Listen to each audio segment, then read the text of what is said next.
Hey everybody, Joe Joseph here for thedailysheeple.com, and this is your news shot. So to the hedge we go, zerohedge.com. They say it looks like the greatest act of bureaucratic ass covering in U.S. history. And of course, we're talking about the whole Russia collusion thing that's going on. It says funny that was the American mainstream media bragging after the fact about our own meddling in another nation's elections. That's right. Here's an excerpt from the Los Angeles Times, July 9th, 1996, where it says a team of American political strategists who had helped Governor Pete Wilson of California with his abortive presidential bid earlier this year said this week that they served as Russian President Boris N. Yeltsin's secret campaign weapon in his comeback win over a communist challenge. Isn't that interesting? See, the beauty, it says, in Robert Mueller's indictment of 13 Russia Facebook trolls is that they'll never face trial. So Mr. Mueller will never have to prove his case. In the new misrule of law made popular by the hashtag #MeToo movement, accusations suffice to convict the target of an individual investigation. Kind of sounds like medieval witch hunts to me. You know, I often think of that Monty Python skit with the witch and the duck. And I'll leave it at that. Says readers know, of course, that I'm no Trump supporter, neither am I, and that I regard him as a national embarrassment, and so do I. But I'm much more disturbed by the mindless hysteria ginned up by Washington's permanent bureaucracy in collusion with half a dozen major newspapers and cable networks who've run PSYOP campaigns to shove the country into a war mentality. And he's absolutely right. You know, I am not a lesser of two evils individual. I don't support any of the candidates that ran for president. The only one that I ever did support was Ron Paul, because he was the only one that was true to his convictions. He was the only one that spoke truth to power, and the only one that didn't have any sort of underlying agenda that he wasn't talking about. You know, he was as natural, as organic a candidate as you could find, and one that I would be willing to put my name on the dotted line for. But that's it. I haven't seen anybody before or since that has even come close to having the standards necessary for me to come out and actually vote in a national election.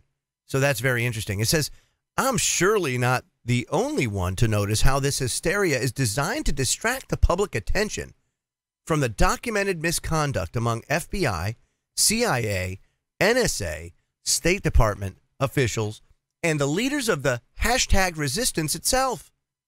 The Democratic National Committee, its nominee in the 2016 election, Hillary Rodham Clinton, and Barack Obama's White House inner circle. You would think that at least some of this mischief would have come to Robert Mueller's attention, since the paper trail of evidence is as broad and as cluttered as the D.C. Beltway itself. It actually looks like, basically, as the title said, the largest and greatest act of bureaucratic ass covering in U.S. history. And of course, Deputy Attorney General Rod Rosenstein was quick to qualify the announced indictments by saying that Russian trolling on Facebook had no effect on the 2016 election and that Trump's campaign was not implicated in it. Maybe the indictments were just a table setter, if you will, like a hors d'oeuvre coming from Robert Mueller's office. But what if it's not? You know, what if this is all that he had to show for a year and a half of the most scrupulous delving into this narrative, if you will? Meanwhile, the damage done to among America's former thinking class essentially leaves this this story, if you will, like the Scarecrow in The Wizard of Oz, without a brain. Says I doubt they'll be able to satisfy by Mueller's indictment of 13 Russian trolls. Rather, it may be an attempt, if you will, by them to promulgate some more violent hysterics or even greater acts of lawlessness. And the only thing that'll stop this nonsense is, a cataclysmic event like a financial collapse or something like that, which the news media and most of the public are ignoring, by the way, that what we have going on right now in financial markets, specifically regarding interest rates. See, this is the thing that people don't understand. The interest rates and the reason why people are so spooked over them is because of the unordinarily high debt that this country owes, something that we haven't faced since World War II. And at that time, and afterwards, they had to set the income tax rate as high as 90% for the top tier because debt was so high and because it had to be paid down. Because servicing the national debt was just untenable. If you think about it rationally, if you average out interest rates over the last 20 years, it comes in at about 5.5%, 5.7.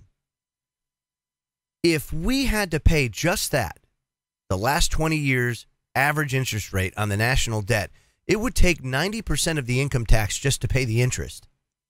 Think about that. That's why the markets are spooked, because that would instantly mean that the United States would have to live within its means. And we've outsourced the supply chain to other countries. We don't have a supply chain here anymore.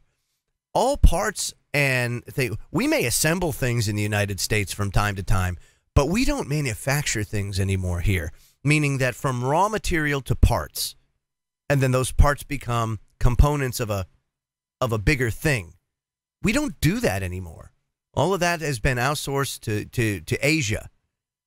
So Asia really is the center of economic activity now. The only way we'd be able to solve the crisis is to bring the supply chain back to the United States.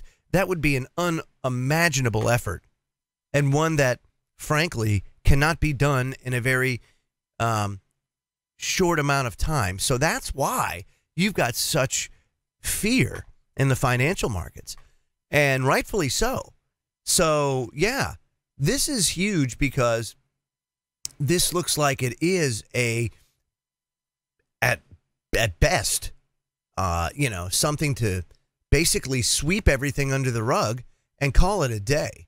And it's really up to the president to hold the special counsel's feet to the fire and get to the bottom of this and hold people accountable that need to be accountable. And this is why I don't support Donald Trump, because at the end of the day, he needs to slam this Hillary Clinton, this DNC thing home, the email thing home. There are a lot of people that have lost their security clearances for much, much less, myself included. And if he doesn't do what he's supposed to do in his capacity as Commander-in-Chief of the United States Armed Forces and as Chief Executive Officer of the Corporation of the United States, then, folks, I mean, why are you putting so much faith in this guy? Here's a guy that throws crumbs to pigeons, a temporary tax reform, and it's temporary. Oh, the corporate thing is fine. But for us, no, 7 years. Just until he gets out of office, if he gets reelected. And then after that, it's back to normal. So things are not the way they appear to be. And we should be careful not to put blind faith in these institutions and in these people that claim to have our best interest at heart. I'm Joe Joseph. This was thedailysheeple.com's News Shot. Feel free to comment below and visit our website at thedailysheeple.com. #WakeTheFlock Up. Have a great day, everybody.